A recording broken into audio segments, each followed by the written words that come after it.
গণভোটে হ্যাঁর পক্ষে ভোট দেওয়ার আহ্বান তারেক রহমানের। রংপুরের নির্বাচনী জনসভায় জুলাই শহীদদের ত্যাগকে মূল্যায়নের প্রতিশ্রুতি। জিয়ারত করলেন শহীদ আবু সাইদের কবর। প্রতিশোধের রাজনীতি করোনা জামায়াতে ইসলামী কুমিল্লার নির্বাচনী জনসভায় বললেন ডাক্তার শফিকুর রহমান, ভোটদানে বাধা দিলে প্রতিহত করার হুঁশিয়ারি। বেহাল বেষ্টনী পেরিয়ে রোহিঙ্গাদের অবাধে যাতায়াত, নির্বাচনে ব্যবহারের চেষ্টায় উদ্বেগ। প্রচারে অংশ নিলেই কঠোর ব্যবস্থার হুঁশিয়ারি, তৎপর আইনশৃঙ্খলা বাহিনীও। জাল সনদে বিসিএস ক্যাডার 1 ডজন ব্যক্তি দুদকের জালে, 4 জনই উপসচিব ও এসপি পদে কর্মরত। শাস্তির সঙ্গে অভিযুক্তদের বেতন ভাতা ফেরত নেয়ার তাগিদ। এবং ভারত ইইউ বাণিজ্য চুক্তিতে ইউরোপের বাজার হারানোর সংখ্যা বাংলাদেশের, মোকাবিলায় জিএসপি প্লাস স্কিমে রফতানি সুবিধা নিশ্চিতের তাগিদ, কূটনীতি জোরদারের পরামর্শ।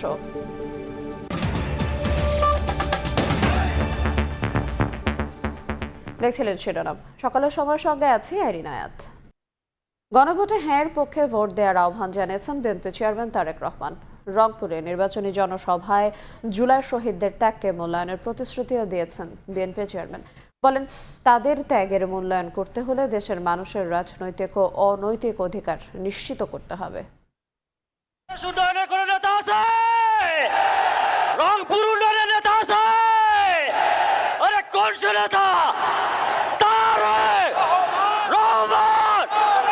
স্লোগানে মুখর উত্তরের জনপদ, উচ্ছ্বাসের ঢেউ তিস্তা পারে। উষ্ণ অভ্যর্থনায় সিক্ত হলেন তারেক রহমান। রংপুরের মাটিতে 2 দশক পর আগমন বিএনপি চেয়ারম্যানের। বাঁধভাঙা জোয়ার পুরো মাঠ জুড়ে। রংপুরের কালেক্টরেট ঈদগাহ মাঠে বিএনপি চেয়ারম্যান এসে পৌঁছান রাত 8:30 নাগাদ। সে সময় রংপুরের জনপদে স্বাগত জানান বিভাগটির নেতাকর্মী, সমর্থক ও সাধারণ মানুষ। মঞ্চে ছিলেন বিএনপি মনোনীত ধানের শীষের প্রার্থীরা। স্বাধীনতার ঘোষক শহীদ প্রেসিডেন্ট জিয়াউর রহমানের। ঠাকুরগাঁও 1 আসনের প্রার্থী বিএনপি মহাসচিব মির্জা ফখরুল ইসলাম আলমগীর তার বক্তব্যে বলেন, যারা স্বাধীনতার বিরোধিতা করেছিল তারা এখন ভোট বানচালের ষড়যন্ত্র করছে। নির্বাচনে ধানের শীষের পক্ষে জনগণকে ভোট দেওয়ার আহ্বান জানান তিনি। একটি দল যারা 1971 সালে আমাদের স্বাধীনতাকে বিরোধিতা করেছিল, হত্যা করেছিল মানুষদেরকে, সেই দলটি আজকে আবার চক্রান্ত করছে বাংলাদেশের এই নির্বাচনকে বানচাল করে বাংলাদেশকে একটা ব্যর্থ রাষ্ট্রে পরিণত করতে। বিএনপি চেয়ারম্যান তারেক রহমান তার বক্তব্যের শুরুতেই জুলাই শহীদ আবু সাইদ সহ জীবন উৎসর্গ করা সবার ত্যাগের কথা স্মরণ করেন। বলেন, দেশের জন্য এই ত্যাগের মূল্যায়ন করতে হলে যে কোনো মূল্যে মানুষের রাজনৈতিক ও অর্থনৈতিক অধিকার নিশ্চিত করতে হবে। আবু সাইদ সহ যে 1400 ব্যক্তি শহীদ হয়েছে, যে 1400 ব্যক্তিকে হত্যা করা হয়েছে, এই মানুষগুলোর ত্যাগের মূল্যায়ন আমরা তখনই করতে পারবো যখন এই দেশের মানুষের রাজনৈতিক অধিকার এবং অর্থনৈতিক অধিকার প্রতিষ্ঠিত হবে। জনসমর্থন নিয়ে বিএনপি ক্ষমতায় এলে রেজিস্টার্ড এনজিও থেকে ক্ষুদ্র ঋণ নেওয়া কৃষকদের ঋণ মকুব করে দেওয়ার ঘোষণা দেন তারেক রহমান। এ সময় তিস্তা মহাপরিকল্পনা বাস্তবায়ন সহ পানি সমস্যা দূর করা ও কৃষি নির্ভর শিল্পায়ন করার প্রতিশ্রুতি দেন তারেক রহমান। ধানের শীষ 13 তারিখে সরকার গঠনে সক্ষম হলে পরে ইনশাল্লাহ আমরা এই যে ক্ষুদ্র ঋণ যারা রেজিস্টার্ড এনজিও থেকে গ্রহণ করেছেন, আমরা সরকারের পক্ষ থেকে এই ঋণ সেই এনজিওগুলোকে পরিশোধ করে দেব। আপনাদের পরিশোধ করা লাগবে না। বিএনপি ইনশাল্লাহ সরকার গঠন করলে এই এলাকার মানুষের জন্য যে তিস্তা ব্যারেজের স্বপ্ন, আমরা সেটি পূরণের কাজে যথাসম্ভব দ্রুত হাত দেব ইনশাআল্লাহ। জুলাই সনদ ইস্যুতে বিএনপি চেয়ারম্যান বলেন, 31 দফার মাধ্যমে তাদের দল অনেক আগেই সংস্কার প্রস্তাব দিয়েছে। শহীদ আবু সাইদ ও ওয়াসিম সহ জীবন বিলিয়ে দেয়া ত্যাগীদের সম্মানে আগামী নির্বাচনে ধানের শীষের পাশাপাশি গণভোটে হ্যাঁর পক্ষে ভোট দিতে সবার প্রতি আহ্বান জানান তারেক রহমান। যেই অধিকার ফিরানোর জন্য আবু সাইদ নিজের জীবনকে উৎসর্গ করেছে, চট্টগ্রামে ওয়াসিম নিজের জীবনকে উৎসর্গ করেছে, এরকম হাজারো মানুষ যারা নিজের জীবনকে উৎসর্গ করেছে, তাদের জীবন উৎসর্গকে মূল্যায়ন করতে হলে আমরা যে জুলাই সনদে স্বাক্ষর করেছি, সেই জুলাই সনদকেও আমাদের সম্মান করতে হবে। এবং সেজন্যই আপনাদের সকলকে অনুরোধ করব যে ধানের শীষে যেমন সিলটা দিবেন 12 তারিখে, একই সাথে আপনাকে যে দ্বিতীয় ব্যালট পেপারটি দিবে হ্যাঁ এবং না, সেখানে হায়ের পক্ষে দয়া করে আপনারা রায় দিবেন। একটি দল বিএনপিকে নিয়ে মিথ্যাচার করছে বলে মন্তব্য করেন তারেক রহমান। একমাত্র বিএনপি দেশকে দুর্নীতির রাহগ্রাস থেকে মুক্ত করতে পারে বলেও জানান দলটির চেয়ারম্যান। একটি দল আছে, সেই দল বিএনপি সম্পর্কে মিথ্যে কথা বলে যাচ্ছে কয়েকদিন ধরে। তাদের দুজন সদস্য 2001 থেকে 6 পর্যন্ত আমাদের সাথে সরকারে ছিল। তাদের মানুষগুলা ভালো আর আমাদের মানুষগুলা খারাপ। কেউ যেন কারো ভোটের অধিকার কেড়ে নিতে না পারে সেই জন্য 12ই ফেব্রুয়ারি কেন্দ্র পাহারা দিতে নেতাকর্মী সহ সাধারণ মানুষের প্রতি আহ্বান জানান বিএনপি চেয়ারম্যান। উত্তরের জনপদ তিস্তাপাড়ের রংপুরে বিএনপি চেয়ারম্যান তারেক রহমান নানা প্রতিশ্রুতির পাশাপাশি তিস্তা মহাপরিকল্পনা বাস্তবায়নের ঘোষণা দেন তিনি। জনগণের সমর্থনে ক্ষমতায় গেলে জনকল্যাণমূলক পরিকল্পনা বাস্তবায়ন করবেন তারা। বলেন, বঞ্চিত উত্তরের জনপদ হবে আগামী দিনে বাংলাদেশের নতুন রোল মডেল। আহমেদ সালেহীন, সময় সংবাদ, রংপুর। ক্ষমতায় গেলে আবু সাইদ সহ জুলাই গণ অভ্যুত্থানের শহীদদের খুনিদের বিচার করবে বিএনপি। শুক্রবার সন্ধ্যায় জুলাই অভ্যুত্থানে প্রথম শহীদ আবু সাইদের কবর জিয়ারত করে তার পরিবারকে এই প্রতিশ্রুতি দেন বিএনপি চেয়ারম্যান তারেক রহমান। পরে পরিবারের সদস্যদের খোঁজ খবর নেন তিনি। রংপুর সফরের শুরুতেই জুলাই গণঅভ্যুত্থানের প্রথম শহীদ আবু সাইদের কবর জিয়ারত করতে পীরগঞ্জে ছুটে যান বিএনপি চেয়ারম্যান তারেক রহমান।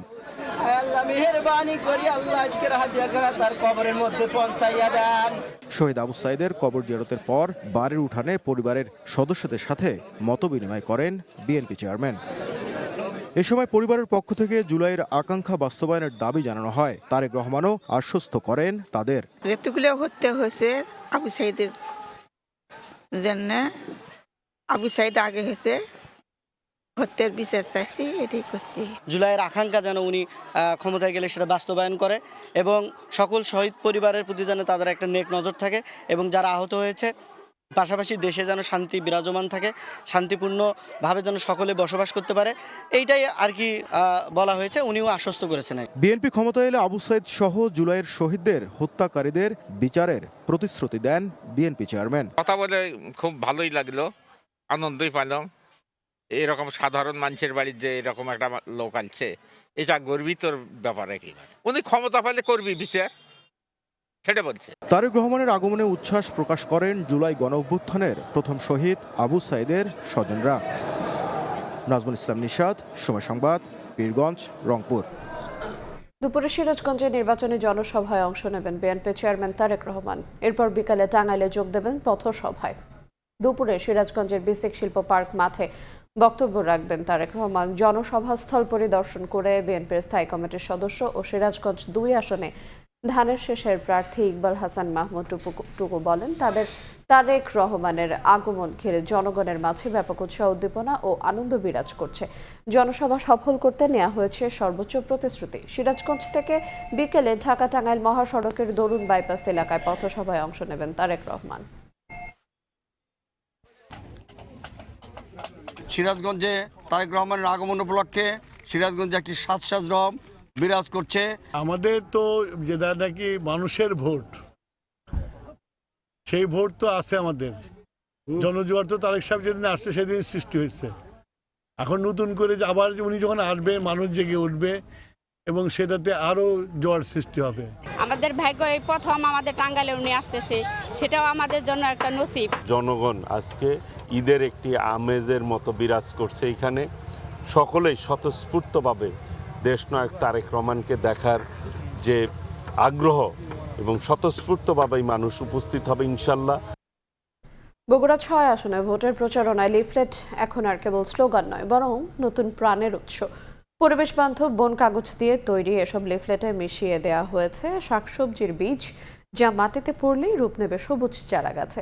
রাজনীতির সঙ্গে নান্দনিকতা ও পরিবেশ রক্ষার এই অভিনব মেলবন্ধন এখন দারুণ সাড়া ফেলেছে সারা দেশে। শাহিনুর শাহিনের ছবিতে রৌনক নিয়ন্তার প্রতিবেদন।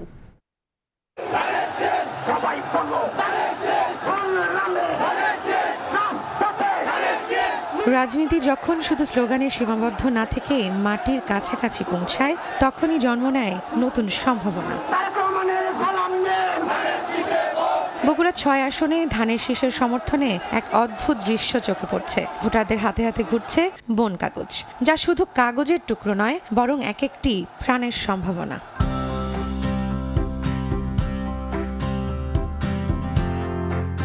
এই লিফলেটগুলো সাধারণ প্রচারপত্র নয়, এতে সযত্নে মিশিয়ে দেওয়া হয়েছে টমেটো, মরিচ আর নানা রকমের শাকসবজির বীজ। পথে বা মাটিতে পড়ে এই লিফলেটগুলো আবর্জনায় রূপ নেবে না, বরং প্রথম বৃষ্টির স্পর্শে পাবে প্রাণ। এখান থেকে জন্ম নেবে সবুজ চারাগাছ। লিফলেট ব্যবহারের সরাসরি উপকার আছে পরিবেশের ওপর। এটি পরিবেশকে দূষণ করবে না, এখান থেকে গাছ জন্মাবে এবং সেই গাছ কার্বন নিঃসরণ কমাবে এবং বাসা বাড়িতে কিছুটা হলেও সবজির সাপ্লাই দিবে। প্রথাগত ধারার বাইরে নান্দনিক এই উদ্যোগটি নজর কেড়েছে সব শ্রেণীর মানুষের। নির্বাচনী প্রচারণা মানে আমরা যেরকম দেখে আসছি আগে থেকে, সেটার মধ্যে মানে একটা নতুনত্ব তো এটা অবশ্যই অ্যাড করে। আর এই প্রসেসটাও আমার কাছে ভালো লাগছে। যেহেতু এটা বীজ থেকে গাছ হবে, এটা কোনো ক্ষতিকারক নয়। এটা যেহেতু একটা পরিবেশ উপকৃত হবে। শহরে বাস করার অনুপযোগী, তো এক্ষেত্রে যদি এটা অ্যাপ্লাই করা হয় আমার মনে হয় এটা খুব সমাজের উন্নয়ন এবং পরিবেশের উন্নয়নে ভালো কাজ করবে। বগুড়া 6 আসন সহ ঢাকা, খুলনা, নীলফামারী ও পটুয়াখালী সহ দেশের বিভিন্ন প্রান্ত থেকে এই বিশেষ কাগজের অর্ডার আসছে। ব্যবসায়িক মুনাফার চেয়ে পরিবেশ সংরক্ষণই এই সৃজনশীল উদ্যোগের মূল লক্ষ্য বলছেন এর উদ্যোক্তা। ওনার দলের আরও যারা প্রার্থী আছে বিভিন্ন জেলা থেকে, তারাও আমাদের কাছ থেকে নিচ্ছে। আমরা আমাদের ক্যাপাসিটিতে যতটুকু কুলাচ্ছে আমরা সরবরাহ করার চেষ্টা করছি। পুরাতন কাগজের স্ক্র্যাপ থেকে তৈরি করে রিসাইকেল করা হয়েছে। 1 টন কাগজ তৈরি করতে আমাদের খরচ হয় 1200 থেকে 1500 লিটার পানি। তারপরে হচ্ছে কাগজ বানানোর প্রক্রিয়ার সময় সাধারণত ইন্ডাস্ট্রিতে কি করে, ব্লিচ করে প্রচুর পরিমাণে, বিভিন্ন অ্যাসিড ব্যবহার করে। এগুলো কিছুই আমরা ব্যবহার করছি না। ফলে যে কাগজটা আমরা তৈরি করছি তার মধ্যে আবার বীজ দিয়ে দিচ্ছি। ফিনিশড প্রোডাক্ট হিসেবে যখন এটা যায় তখন এটা একদমই ইকো ফ্রেন্ডলি একটা প্রোডাক্ট হিসেবে যায়। সৃজনশীল এই উদ্যোগ প্রমাণ করে রাজনীতি মানে কেবল মিছিল মিটিং নয়, রাজনীতি মানে সুন্দরের চর্চা এবং আগামীর বাসযোগ্য পৃথিবীর অঙ্গীকার। রৌনক নিয়ন্তা, সময় সংবাদ, ঢাকা। জামায়াতে ইসলামী প্রতিশোধের রাজনীতি করে না বলে জানিয়েছেন দলটির আমির ডাক্তার শফিকুর রহমান। কুমিল্লা নির্বাচনী জনসভায় অংশ নিয়ে ভোটদানে বাধা দিলে প্রতিহত করার হুঁশিয়ারি দেন তিনি। জামায়াত আমির বলেন, চরম দুঃসময়েও দেশ ছেড়ে যান নেতারা।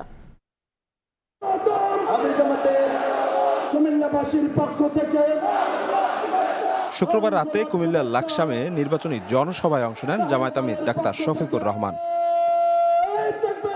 পরে কুমিল্লার টাউন হল প্রাঙ্গণে 11 দলীয় ঐক্যের জনসভায় অংশ নিয়ে ডাক্তার শফিকুর রহমান বলেন, প্রতিশোধের রাজনীতি করে না জামায়াত। যে প্রতিশোধের রাজনীতি আমাকে কষ্ট দিয়েছে, দেশবাসীকে কষ্ট দিয়েছে, ওই প্রতিশোধের রাজনীতিকে আমরা হারাম মনে করি। যদি কেউ ভয় দেখাতে আসে, চোখে চোখ রেখে বলবেন, এটি আমার অধিকার, এটি আমার দায়িত্ব, ভোট দিতে আমি যাব, তুমি পারলে ঠেকাবা। এর আগে বিকেলে লক্ষ্মীপুর সরকারি আদর্শ সামাদ স্কুল মাঠে জনসভায় জামায়াত আমির ডাক্তার শফিকুর রহমান বলেন, যাদের কারণে এখন রাজনীতি করার সুযোগ পাচ্ছে সেই সব জুলাই যোদ্ধাদের অবহেলার পাত্র করে রেখেছে একটি দল। যাদের কারণে জেল থেকে মুক্তি, যাদের কারণে অনেকের দেশে ফিরে আসা, যাদের কারণে নির্বাচনের কথা বলা, যাদের কারণে দেশ শাসনের কেউ কেউ কারো কারো স্বপ্ন দেখা, তারা তাদেরকে অস্বীকার করছেন। লজ্জা মার্কা আছে, মার্কা নোয়াখালী জেলা স্কুল মাঠে স্লোগানে জামায়াত আমিরকে অভ্যর্থনা জানান নোয়াখালীবাসী। নোয়াখালীকে বিভাগ করা সহ যৌক্তিক দাবি পূরণের আশ্বাস দেন ডাক্তার শফিকুর রহমান। নোয়াখালী বিভাগ চাই। মাশাআল্লাহ, ভেরি ওয়ার্ম রেসপন্স। কথা দিচ্ছি আপনাদের সাথে বেইনসাফে করা হবে না ইনশাআল্লাহ। ইনসাফের মানদণ্ডে দাঁড়িয়ে অবশ্যই আপনাদের দাবিগুলো পর্যায়ক্রমে ইনশাআল্লাহ আমরা বাস্তবায়ন করব। নারে তাকবীর, আল্লাহু আকবার। চট্টগ্রাম বিভাগীয় সফরের শুরুতেই ফেনী সরকারি পাইলট উচ্চ বিদ্যালয় মাঠে জনসভায় যোগ দেন জামায়াত আমির। বক্তব্যে তিনি বলেন, নির্বাচনে জয়ী হলে ফেনী নোয়াখালী এলাকার বন্যা দুর্ভোগ দূর করতে পার্শ্ববর্তী দেশের সঙ্গে সম্মানজনক সমাধান করবে তার দল। পার্শ্ববর্তী আমাদের প্রতিবেশী দেশের সাথে একটু এই ব্যাপার স্যাপার আছে, তাদের সাথে আমরা ফ্রুটফুল ডায়ালগের মাধ্যমে আমরা এর শান্তিপূর্ণ সমাধান খুঁজে বের করবো ইনশাআল্লাহ। বক্তব্যে দাঁড়িপাল্লায় ভোট দেওয়ার পাশাপাশি গণভোটে হ্যাঁকে জয়যুক্ত করার আহ্বান জানান জামায়াত আমির। ন্যায় ইনসাফের বাংলাদেশ গড়ার জন্য। শফিক মুন্সি, সময় সংবাদ। চট্টগ্রাম বিভাগীয় সফরের দ্বিতীয় দিনে কুমিল্লার 14 গ্রামে জনসভার মাধ্যমে নির্বাচনী প্রচারণা শুরু করবেন জামায়াত আমির ডাক্তার শফিকুর রহমান। আর এই বিষয়ে বিস্তারিত জানাতে এই মুহূর্তে সভাস্থল 14 গ্রাম হাই স্কুল মাঠে আছেন সহকর্মী শফিক মুন্সি। সরাসরি যাচ্ছি তার কাছে। মুন্সি, আমরা এই মুহূর্তে আছি কুমিল্লা 14 গ্রাম সরকারি হাই স্কুল মাঠে এবং এই মাঠটি মূলত কুমিল্লা 11 আসনের অন্তর্ভুক্ত, যেই আসনে বাংলাদেশ জামাত ইসলামের প্রার্থী দলটির অন্যতম শীর্ষ নেতা দলটির নায়েবে আমির সৈয়দ আবদুল্লাহ মোহাম্মদ তাহের। এবং এই জায়গাটিতে কিছুক্ষণ পর শুরু হবে 11 দলীয় যে নির্বাচনী ঐক্য, সেই নির্বাচনী ঐক্য আয়োজিত একটি নির্বাচনী জনসভা, যেই জনসভায় প্রধান অতিথি হিসেবে এখানে উপস্থিত থাকবেন জামাত ইসলামের আমির ডাক্তার শফিকুর রহমান। আজ চট্টগ্রাম বিভাগীয় সফরের দ্বিতীয় দিন তার, এবং আজকের দিনের শুরুর কার্যক্রম মূলত এই 14 গ্রামে তার যে নির্বাচনী জনসভা সেটির মাধ্যমেই শুরু হতে যাচ্ছে। এবং এই 14 গ্রামে তার যে জনসভা সেটির পর কুমিল্লার আরও দুটি উপজেলায়, অর্থাৎ কুমিল্লার নিমসার এবং কুমিল্লার দাউদকান্দি, এই দুই জায়গাটিতে আরও দুটি জনসভায় তিনি অংশ নেবেন বলেই আমরা জেনেছি। মূলত গতকাল থেকে তার চট্টগ্রাম বিভাগীয় সফর শুরু হয়। গতকাল তিনি প্রথমে ফেনী, তারপর নোয়াখালী, এরপর লক্ষ্মীপুর এবং সবশেষ কুমিল্লার লাকসাম এবং কুমিল্লা শহরে মোট 5টি জনসভায় তিনি অংশ নেন এবং সেই জনসভাগুলোতে অংশ নিয়ে এই আঞ্চলিক বিভিন্ন বিষয় তিনি তুলে ধরেন। বিশেষ করে ফেনীতে বাঁধ নির্মাণ এবং তারপর লক্ষ্মীপুরে যে কৃত্রিম মৎস্য প্রজনন কেন্দ্র, এগুলো করা হবে বলেই তিনি তার পরিকল্পনাতে জানিয়েছেন। তিনি আরও যে বিষয়টি স্পষ্টভাবে জানিয়েছেন যে এই চট্টগ্রাম বিভাগের বিভিন্ন জায়গাতে তিনি আলাদাভাবে আসলে উন্নয়নের পরিকল্পনা নিয়েছেন, যেগুলো আসলে নির্বাচনে যদি জয়ী হয় বাংলাদেশ জামাত ইসলামী সহ অন্যান্য যে 11 দলীয় ঐক্যজোট, তবে তিনি পূরণ করতে পারবেন এবং এই জন্য তিনি ভোটও চেয়েছেন সবার কাছে। তো এই ছিল আমার কাছে কুমিল্লার 14 গ্রাম থেকে বাংলাদেশ জামাত ইসলামের আমির ডাক্তার শফিকুর রহমানের চট্টগ্রাম বিভাগীয় সফরের দ্বিতীয় দিনের খবর। আমরা সরাসরি যুক্ত ছিলাম কুমিল্লা থেকে। 16 বছরে ভোটার, বাড়ি ভাড়া, নীতিমালা, সার্বজনীন স্বাস্থ্যসেবা, নারীদের জন্য আলাদা বাস সার্ভিস সহ 36 দফা ইশতেহার ঘোষণা করেছে এনসিপি। 11 দলের মতাদর্শে ভিন্নতা থাকলেও অংশীদারিত্বের ভিত্তিতে ইশতেহার বাস্তবায়নের প্রতিশ্রুতি দেন দলটির নেতারা। শুক্রবার বিকেলে রাজধানীর গুলশানে তারুণ্য ও মর্যাদার 36 দফা ইশতেহার কর্মসূচি ঘোষণা করেন এনসিপি। জোটবদ্ধ হলেও আলাদা ইশতেহার নিয়ে কাজ করার ঘোষণা দিয়েছিল জাতীয় নাগরিক পার্টি। এরই ধারাবাহিকতায় তারুণ্য ও মর্যাদার রাষ্ট্র ব্যবস্থাকে মূল ভিত্তি রেখে 36 দফার ইশতেহার ঘোষণা করল এনসিপি। শুক্রবার রাজধানীর একটি হোটেলে 36 দফার বিষয়গুলো তুলে ধরেন ইশতেহার প্রণয়ন কমিটির সদস্যরা। 16 বছরে ভোটার, বাড়ি ভাড়ার নীতিমালা, ট্রাকের পরিবর্তে মুদির দোকানে টিসিবি পণ্যের সুবিধা সহ জাতীয় নাগরিক পার্টির 36 দফার ইশতেহারে থাকছে সার্বজনীন স্বাস্থ্যসেবা, নারীর সুরক্ষায় আলাদা বাস সার্ভিস। দলের মুখপাত্র এবং নির্বাচনী পরিচালনা কমিটির প্রধান আসিফ মাহমুদ সজীব ভুইয়া বলেন, সকল শ্রেণী পেশার মানুষের মতামত নিয়ে বাস্তবায়নযোগ্য ইশতেহার তৈরি করেছে এনসিপি। জুলাই পদযাত্রা থেকে শুরু করে আমরা দেশের পথে প্রান্তরে গিয়েছি, আমরা মানুষের কথা শুনেছি, মানুষ আমাদেরকে তাদের বক্তব্যগুলো দিয়েছেন, তাদের দাবিগুলো জানিয়েছেন। আমরা সমাজের বিভিন্ন কমিউনিটির সাথে বসেছি, তাদের কথা শুনেছি, বিভিন্ন পেশাজীবী গোষ্ঠীর সাথে বসেছি, শ্রমিকদের নেতৃত্বের সাথে বসেছি। সকলের কথার ভিত্তিতে এই ইশতেহার তৈরি হয়েছে।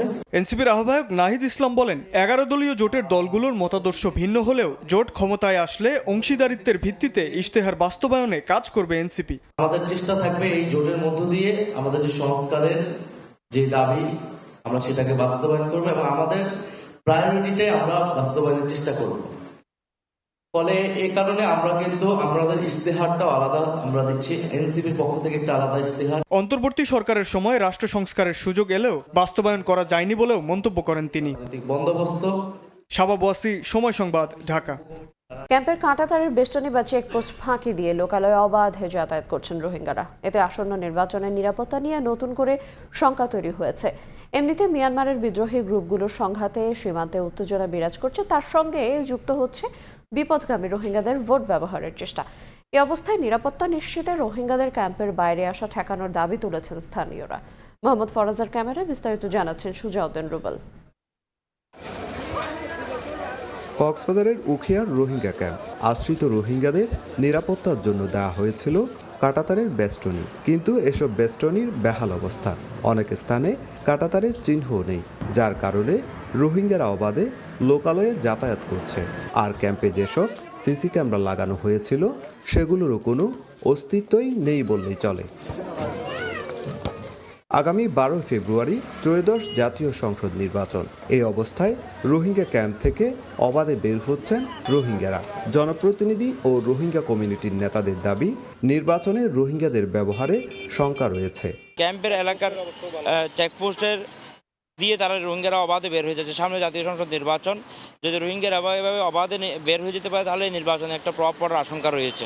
আয় বাংলাদেশ সরকার অতি পাবলিকের হতান রিকোয়েস্ট গুজুন্দে অনরাদ নির্বাচন যেতদিন ওই নজাগই এতদিন ফাইলে হাউস কমিউনিটি ক্যাম্পর মাঝে আবদন নগরনসা আর হাউস কমিউনিটির ফাঁতি রোহিঙ্গারে বারে জাতীয় নদনসা। এদিকে শঙ্কার বিষয়টি মাথায় রেখে কক্সবাজারের আইনশৃঙ্খলা রক্ষা বাহিনীও কঠোর অবস্থানে।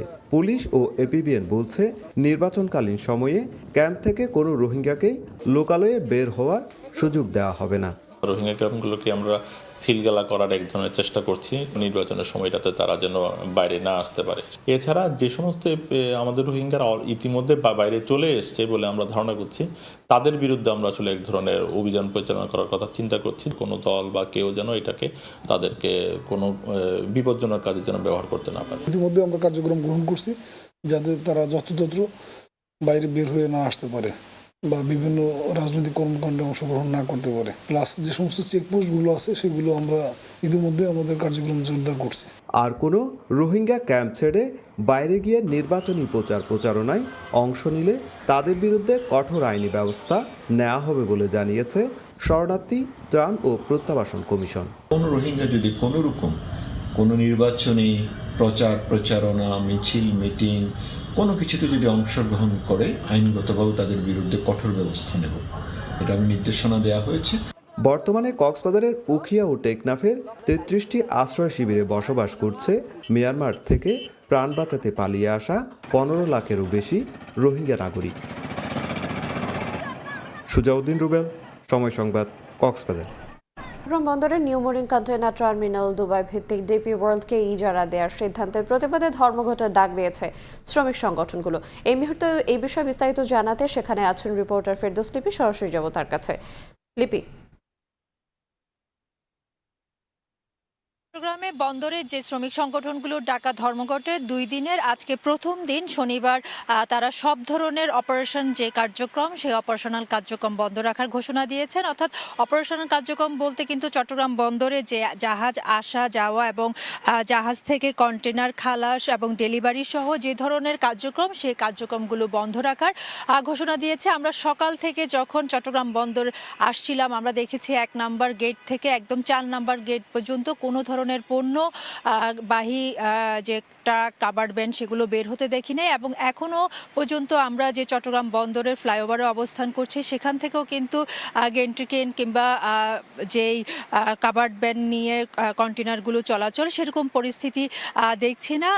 কিন্তু বন্দর শ্রমিক যারা আছেন, অর্থাৎ যারা ধর্মঘটের ডাক দিয়েছেন, তারা বলছেন যে বন্দরের অভ্যন্তরের যে কাজকর্মগুলো সেগুলো তারা বন্ধ রাখবেন আজকে, এবং আগামীকাল হচ্ছে যে দাপ্তরিক কাজ সেগুলো বন্ধ থাকবে।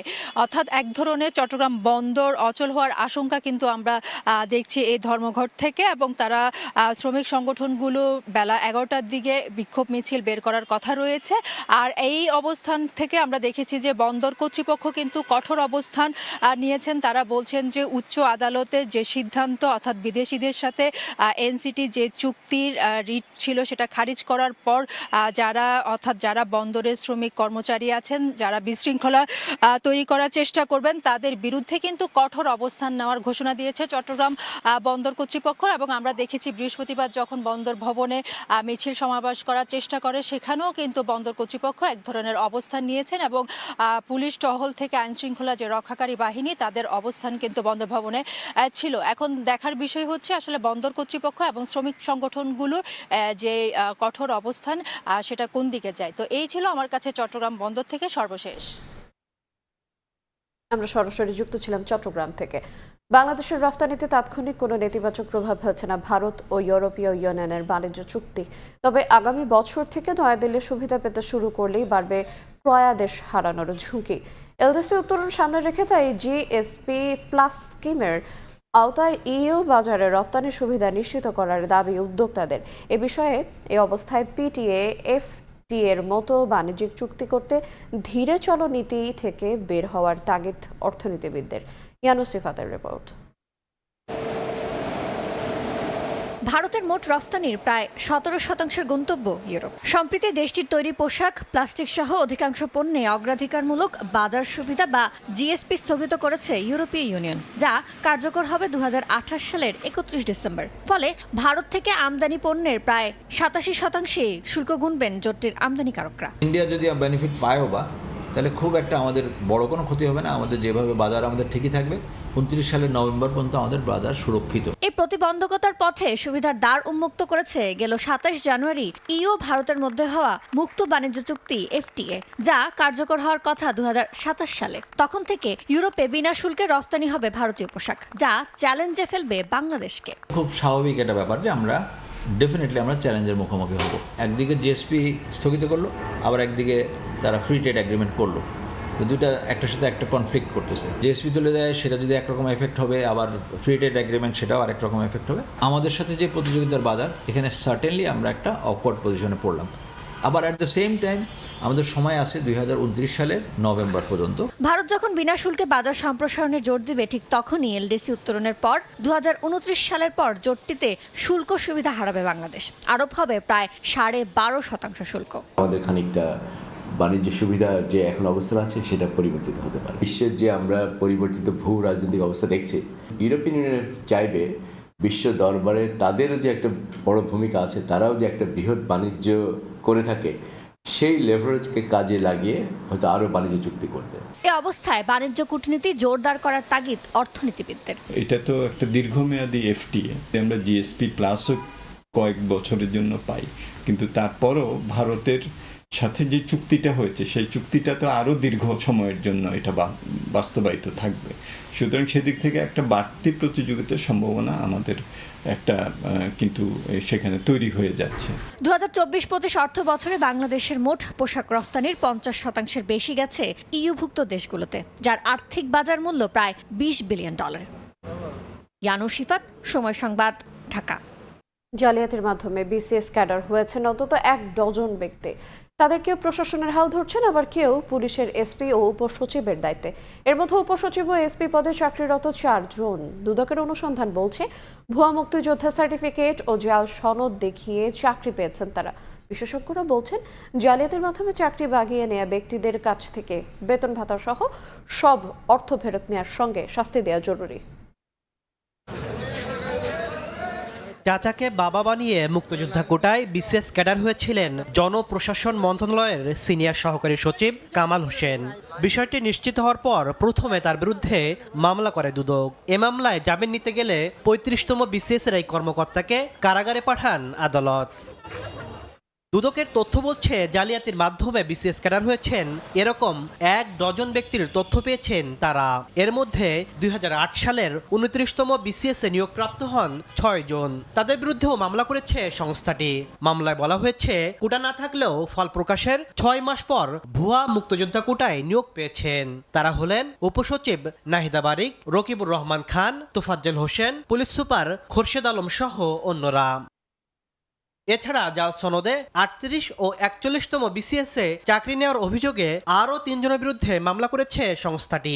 দুদক বলছে, শুধু BCS ক্যাডারদের টার্গেট করে নয়, বরং যাদের বিরুদ্ধে সুনির্দিষ্ট অভিযোগ আসছে তাদের বিরুদ্ধে নেওয়া হচ্ছে পদক্ষেপ। কোনো স্পেসিফিক কোনো কিছু কোনো প্রতিষ্ঠান বা এভাবে নয়, আমাদের কাছে যে অভিযোগগুলো এসে থাকে সেগুলি যথাযথভাবে পর্যালোচনা করে অনুসন্ধানের জন্য নেওয়া হয় এবং সংশ্লিষ্ট অনুসন্ধান দল অনুসন্ধান শেষে আইনানুগ ব্যবস্থা গ্রহণ করা হয়। দুর্নীতি বিরোধী জাতীয় সমন্বয় কমিটির এই নেতা বলছেন, জাল জালিয়াতির মাধ্যমে BCS ক্যাডার হওয়া ব্যক্তিদের লক্ষ্যই থাকে দুর্নীতি করা, কাজেই তাদের শাস্তির আওতায় আনতেই হবে। সবাই দেখি অ্যাডমিন ক্যাডারে যাইতে চায়।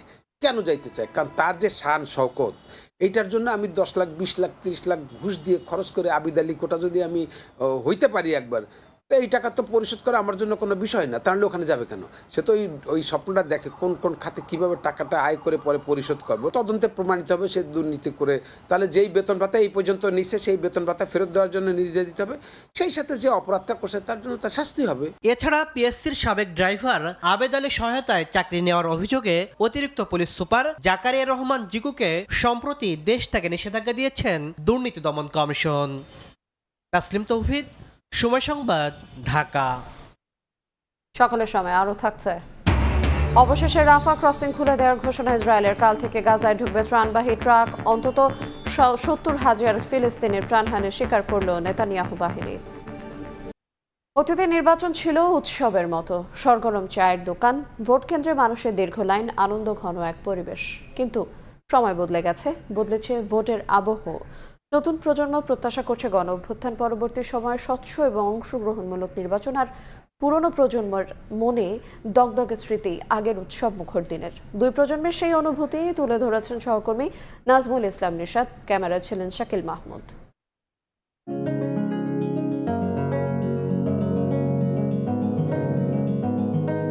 কৃষক মজমুল হুদা প্রতিদিন বিকেলে স্থানীয় বাজারে যাওয়ার আগে অন্তত একবার হলেও তদারকি করেন নিজের ফসলের ক্ষেত। এরপর তার গন্তব্য কলতারপাড় বাজার। লালমনিরহাট জেলার মহিষখোচা ইউনিয়নের ছোট্ট এই বাজারে যে আড্ডা বসেছে তার পুরোটাই জুড়ে এখন আসন্ন নির্বাচন। নানা বয়সীদের যুক্তিতর্ক আর চায়ের কাপে আলোচনা পেয়েছে অন্য মাত্রা। এমন জম্পেশ আড্ডায় যুক্ত হলাম আমিও। কৃষক মজমুল হুদার কাছে জানতে চাইলাম তার জীবদ্দশায় কেমন নির্বাচন তিনি দেখেছেন এবং আসন্ন নির্বাচনে প্রত্যাশা কেমন। পরের দিন ভোট হবে, তার আগের দিন পর্যন্ত ঘুম পর্যন্ত পারিনি আমরা। সকাল হলে আমরা প্রার্থীকে যে ভোট দেব। এখন বাবা ভোট যে কোন দিন হয় জনগণ জানে না, আমরাই জানি না। আগের মতন মন করে প্রার্থীকে মন করে নির্বাচিত করব, দেশ সুন্দর সুষ্ঠুভাবে চালাইতে পারে যেন, যে তাকেই আমরা ভোট দেব। আশা করি ইনশাআল্লাহ খুব সুন্দরভাবেই এবারে মন করে ভোট দেওয়া যাবে বা দিতে পারবো। মহিষখোচা হাইস্কুল মাঠে বল পায়ে ছুটছে তরুণ সাজু। হাফেজ সাজু একটি মাদ্রাসার শিক্ষক, তবে এবারে তিনি প্রথম ভোট দেবেন। শিক্ষকতা করলেও নিয়মিত খেলাধুলা করেন এই তরুণ। মাঠে অন্য দর্শকদের মতো আমিও তার খেলা দেখছিলাম। খেলার বিরতিতে যখন বিশ্রামে সাজু পরিচিত হয়ে একটু আলোচনার সুযোগ চাইলাম। জানতে চাইলাম প্রথম ভোটার হিসাবে তার প্রত্যাশা এবং বিগত নির্বাচনে সে কখনো ভোট কেন্দ্রে গিয়েছিল কিনা। এবার নতুন ভোটার হয়েছিলাম আমি। অভ্যুত্থানের পর থেকে এবার নিয়ত করছি ইনশাআল্লাহ ভোটটা দিব নিজের হাতে। দুই প্রজন্মের নির্বাচনের স্মৃতি ভিন্ন হলেও সময় বলে দেবে পরিবর্তনের এই যাত্রায় দেশ কোন পথে এগোয়। তবে প্রত্যাশা একই, একটি অংশগ্রহণমূলক, শান্তিপূর্ণ এবং সুষ্ঠু নির্বাচন। নাজমুল ইসলাম নিশাত, সময় সংবাদ, লালমনিরহাট। নির্বাচন মানেই চারদিকে পোস্টার, ব্যানার আর লিফলেটের ছড়াছড়ি। দিনরাত মেশিনের খটখট শব্দ মুখর থাকার কথা ছাপাখানাগুলোর, কিন্তু এবারের চিত্র ভিন্ন। দক্ষিণের জনপদ বরিশালে ছাপাখানায় নেই চিরচেনা সেই ব্যস্ততা। কাজ না থাকায় অলস সময় পার করছেন শ্রমিকরা, আর লোকসানের শঙ্কায় কপালে ভাঁজ মালিকদের। স্তূপ করে সাজানো কাগজের বান্ডিল, পাশেই বন্ধ হয়ে রয়েছে ছাপা মেশিনগুলো। বরিশাল শহরের কালীবাড়ি রোড এটি। নির্বাচনকালীন সময়ে এখানকার ছাপাখানাগুলোতে পা ফেলার জায়গা থাকতো না। মেশিনের অবিরাম শব্দ আর কালির গন্ধে মুখর থাকতো চারপাশ। যে মেশিনগুলো 24 ঘন্টা চলার কথা সেগুলো এখন অলস পড়ে রয়েছে।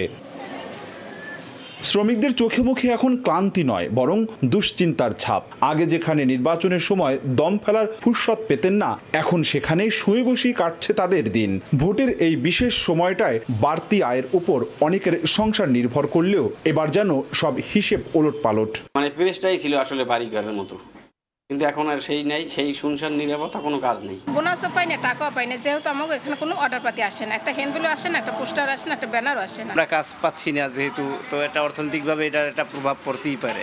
নির্বাচনের কাজ বলতে কোনো কাজ নাই, এমনি জেনারেল কাজ তাও খুবই কম। বিপাকে পড়েছেন ছাপাখানার মালিকরাও। নির্বাচনকে কেন্দ্র করে বাড়তি অর্ডারের আশায় জমানো পুঁজিতে আগেভাগেই কাগজ মজুত করেছিলেন তারা, কিন্তু মাঠ পর্যায়ে নির্বাচনী প্রচারণার বিধিনিষেধে গুদামজাত কাগজই গলার কাঁটা হয়ে দাঁড়িয়েছে। পোস্টার বন্ধ করার কারণে আমাদের ছাপাখানা একেবারে ধ্বংসের মুখেই বলতে চলে। যে পরিমাণ কাজ হওয়ার কথা তার 10 ভাগের 1 ভাগও হয় নাই। কেউ আসে 500 হ্যান্ডবিল ছাপাইতে, অত তো আসলে কিছু হয় না। 1000 হ্যান্ডবিল ছাপাইয়া অত কিছু হয় না, দেখা গেছে আমরা বসেই রয়েছি, সবাই বসা এখন। তবে মুদ্রণ শিল্পের এই মন্দার পেছনে কেবল রাজনৈতিক সমীকরণ নয়, কাজ করছে নির্বাচনী আচরণবিধির কড়াকড়িও। যত্রতত্র পোস্টার লাগানোর নিষেধাজ্ঞা এবং প্লাস্টিক লেমিনেটেড পোস্টারের উপর কড়াকড়ি আরোপ করায় কমেছে কাজ, যদিও বিষয়টিকে পরিবেশের জন্য ইতিবাচকই দেখছেন পরিবেশবাদীরা। পোস্টার থাকলে যেভাবে ইতিপূর্বের জমজমাটগুলি দেখা যেত সেটা এবার নাই, কিন্তু এবার আবার নতুনত্ব কিছু আছে, অর্থাৎ সকল কিছুর সাথে প্র্যাকটিসের সাথে খাপ খাইয়ে নিতে হবে অবস্থার সাথে। ডোর টু ডোর প্রচারণা, অর্থাৎ ব্যক্তি পর্যায়ের প্রচারণা, উঠান বৈঠক, বিভিন্ন টি স্টল সেশন, এর মধ্যে দিয়ে যে একটি গণসংযোগ করা সেটি কিন্তু বেশি করে করতে হবে। পরিসংখ্যান বলছে নির্বাচনে বরিশালের এসব ছাপাখানাগুলোতে প্রায় কোটি টাকার লেনদেন হতো। অপূর্ব অপু, সময় সংবাদ, বরিশাল। দখল দূষণে ব্রাহ্মণবাড়িয়ার প্রমত্তা তিতাস এখন মৃত প্রায়। নাব্য হারিয়ে শুষ্ক মৌসুমে চলে না নৌযান, এতে স্থবির হয়ে পড়ে নদী কেন্দ্রিক ব্যবসা বাণিজ্যের চাকা। এ অবস্থায় দ্রুত তিতাস নদী খননের দাবি বাসিন্দাদের। হৃদয়পালের ক্যামেরায় বিস্তারিত উজ্জ্বল চক্রবর্তীর রিপোর্টে। ভরা যৌবনের ছলছল পানির শব্দে মুখর থাকত তিতাস। চলাচল করত পালতোলা নৌকা, লঞ্চ আর স্টিমার। নদীটি কেন্দ্র করে গড়ে উঠেছিল ব্যবসা বাণিজ্য, কিন্তু সে দৃশ্য এখন রূপকথার গল্পের মতো। কারণ দখল দূষণে তিতাস হারাচ্ছে তার ঐতিহ্য। এখানে 60 হাত সুতা দিয়া বসি হয়েছে, বড় বড় ভাই মাছ, পাওস মাছ, এগুলা মাছ ধরছে। মরুভূমি হয়ে গেছে, নটো চলে না। আগে তো অনেক লস্ট চলতো, বড় বাজারে সব মালামাল আইতো। কয়েকদিন পর ওরা আসে, গাড়ি এই মেশিনগুলো নিয়ে আসে, কাটলে কাটে না, দেয় দেয় জায়গা হারা। আশেপাশের দোকানপাট, বাসাবাড়ি আর ব্যবসা প্রতিষ্ঠানের বর্জ্য, প্লাস্টিক আর পলিথিনে দূষিত হচ্ছে পানি। ব্রাহ্মণবাড়িয়া শহর ও আখাউড়া অংশে সয়লাব কচুরিপানায়। এছাড়া মাঝ নদীতে জেগেছে চর। পরিবেশবাদীদের দাবি, নদীর সৌন্দর্য রক্ষায় দ্রুত উদ্যোগ না নিলে মারাত্মক বিপর্যয়ের মুখে পড়বে পরিবেশ। বিষাক্ত পানিতে আয়া মাছ পকড়টা মরে লাগা, কোনো মাছ চায় না। আমরা দাবি করি নদীটা যেমন কাটলে আমরা আগে লাগান সংসার জীবনযাপন চলতে আমরা বিভিন্ন জায়গায় দেখেছি তারা বালু উত্তোলন করেছে, বালু বিক্রি করেছে, বিভিন্ন আশেপাশে বিল ভরাট করেছে, কিন্তু তিতাস নদীতে কিন্তু নাব্যতা ফিরে আসেনি। নদীর সীমানা নির্ধারণের জন্য আমরা বারবার দাবি করছি, নদীর সীমানা নির্ধারণ করে যেন সীমানা পিলার স্থাপন করা হয়। তো এই ধরনের কার্যক্রম কিন্তু এখন আমাদের চোখে পড়েনি। তিতাস নদীর ঐতিহ্য ফিরিয়ে আনতে নানা পদক্ষেপ নেওয়ার কথা জানিয়েছে প্রশাসন। নেভিগেশন বা অন্যান্য কাজে সেটা পানি সম্পদ মন্ত্রণালয়ের ম্যান্ডেট না হওয়ায় আমরা ওই গভীরতায় খনন করতে পারি না। এটা সংশ্লিষ্ট যে অন্যান্য দপ্তর আছে, BIWTA বা আভ্যন্তরীণ পরিবহন কর্তৃপক্ষ, ওনারা হয়তো এটা বাস্তবায়নে ভূমিকা রাখতে পারে। হাজার হাজার টন ময়লা এগুলো যদি অপসারণ করা যায় তাহলেই না সেখানে মাছের রিপ্রোডাকশনের পরিবেশ ফিরে আসবে, আপনার পানির ওয়াটার স্বচ্ছ পানির প্রবাহ আসবে। স্বচ্ছ পানির প্রবাহ না আসলে তো কোনোভাবে এটা সম্ভব না। আমরা সেই লক্ষ্যে কাজ শুরু করেছি। তিতাস নদীর গঠন অন্য সব নদীর চেয়ে আলাদা। নাসিরনগর উপজেলার মেঘনা নদী থেকে এর উৎপত্তি। 130 কিলোমিটার আঁকাবাঁকা নৌপথ অতিক্রম করে আবারও নবীনগর প্রান্ত দিয়ে মেঘনা নদীতে মিলিত হয়েছে তিতাস। খননের মাধ্যমে নৌপথগুলো ফিরিয়ে আনা হলে রেল এবং সড়ক পথে যাত্রীচাপ কমে আসার পাশাপাশি ব্যবসা বাণিজ্যের ক্ষেত্রে আসবে নতুন গতি, এমনটি মনে করছেন সংশ্লিষ্টরা। উজ্জ্বল চক্রবর্তী, সময় সংবাদ, ব্রাহ্মণবাড়িয়া। রাঙামাটির পর্যটন কেন্দ্রগুলোতে চলতি মৌসুমে পর্যটকের সমাগম ভালো হয়েছে, এতে বাণিজ্য খাতে দারুণ সম্ভাবনা দেখছেন ব্যবসায়ীরা। নগর জীবনে ক্লান্তি দূর করতে পাহাড় আর হ্রদের মিতালি উপভোগে খুশি ভ্রমণ পিপাসুরাও। হেফাজত সবুজের তথ্য, রাজীব দাস মুন্নার ছবিতে রিপোর্ট।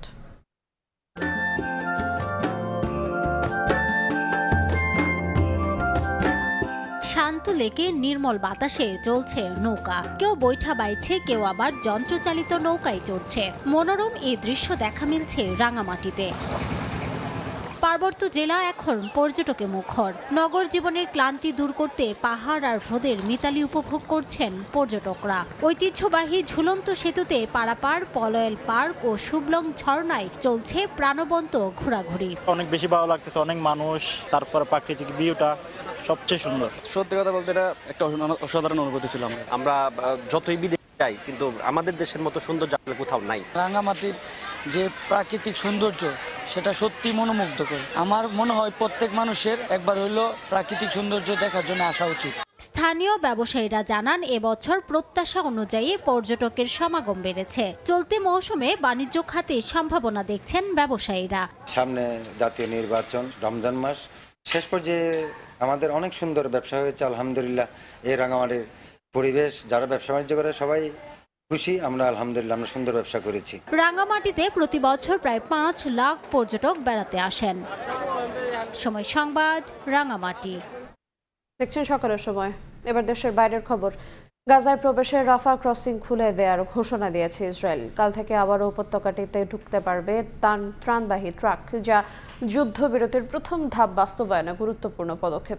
এদিকে যুদ্ধবিরতির মধ্যে গাজায় ইসরায়েলি বিমান হামলায় অন্তত 5 জন নিহত হয়েছেন। অন্যদিকে গাজা যুদ্ধে অন্তত 70,000 ফিলিস্তিনি নিহত হয়েছেন বলে স্বীকার করেছে ইসরায়েলি সেনাবাহিনী।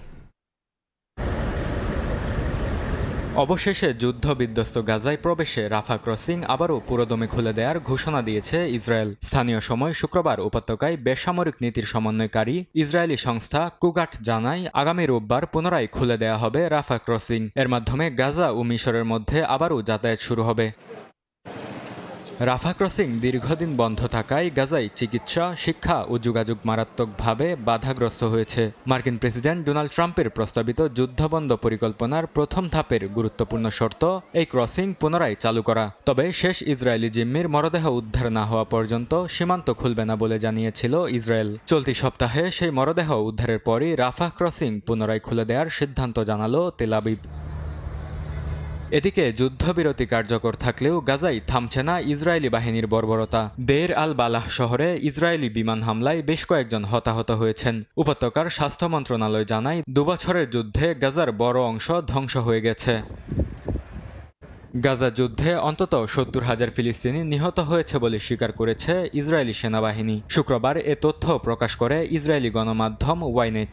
জ্যেষ্ঠ সামরিক কর্মকর্তাদের ব্রিফিংয়ের ভিত্তিতে এই হিসাব গ্রহণ করা হয়েছে বলে প্রতিবেদনে উল্লেখ করা হয়। সংবাদ মাধ্যমটি আরও জানায়, নিহতদের মধ্যে কারা যোদ্ধা আর কারা সাধারণ মানুষ তা নির্ধারণে কাজ চলছে। বরকতুল্লাহ, সময় সংবাদ। এবার খেলার খবর। সাফ অনূর্ধ্ব-19 নারী চ্যাম্পিয়নশিপের প্রথম ম্যাচে ভুটানের মুখোমুখি হবে বাংলাদেশ নারী ফুটবল দল। ম্যাচের আগে পর্যাপ্ত প্রস্তুতির সময় না পেলেও টুর্নামেন্টের ফাইনাল খেলতে চান বাংলাদেশ অধিনায়ক। আর শিরোপা নয়, টুর্নামেন্ট থেকে ফুটবল বাছাই করাই মূল লক্ষ্য কোচ পিটার বাটলারের। নেপালে ম্যাচ শুরুর সময় বাংলাদেশ সময় 12:15টায়। জাতীয় নারী ফুটবল দলের মিশন অস্ট্রেলিয়ার ক্যাম্প রেখে অনূর্ধ্ব-19 দলের সঙ্গে সাফের টুর্নামেন্টে গেছেন হেড কোচ পিটার বাটলার। যা নিয়ে হচ্ছে আলোচনা ও সমালোচনা। এবার সেই সমালোচনার জবাব দিলেন বাটলার। মূলত এশিয়ান কাপের সঙ্গে অনূর্ধ্ব-20 এশিয়ান কাপের মূল পর্বেও জায়গা করে নিয়েছে লাল সবুজের নারী দল।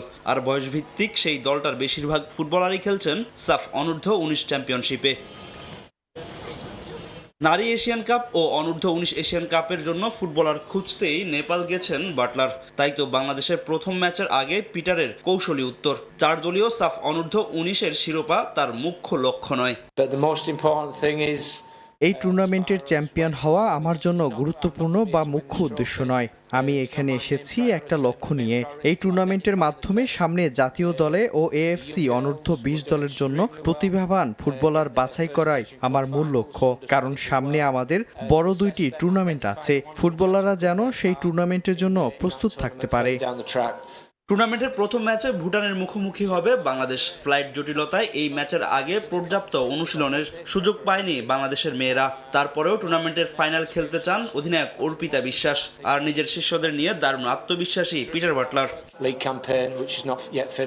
আমরা মাত্রই লিগ খেলে আসছি।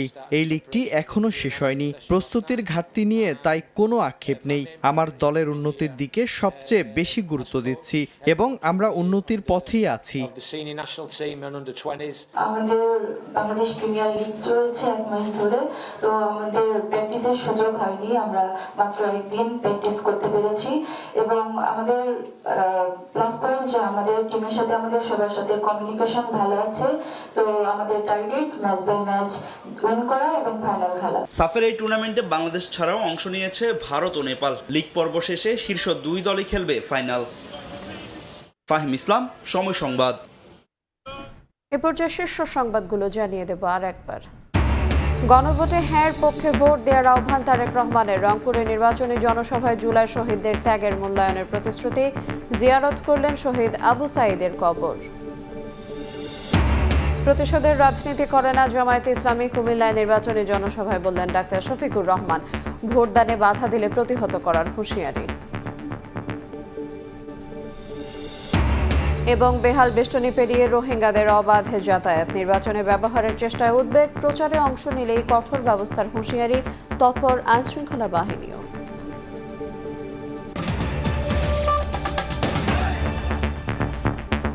এই ছিল সকালের সময়। আন্তর্জাতিক সময়ের সঙ্গে থাকবেন সহকর্মী মালিহা সুহরাওয়ার্দী। ধন্যবাদ আইরিন। আন্তর্জাতিক সময় নিয়ে আসছি কিছুক্ষণ পর, সঙ্গে থাকুন সময়ের।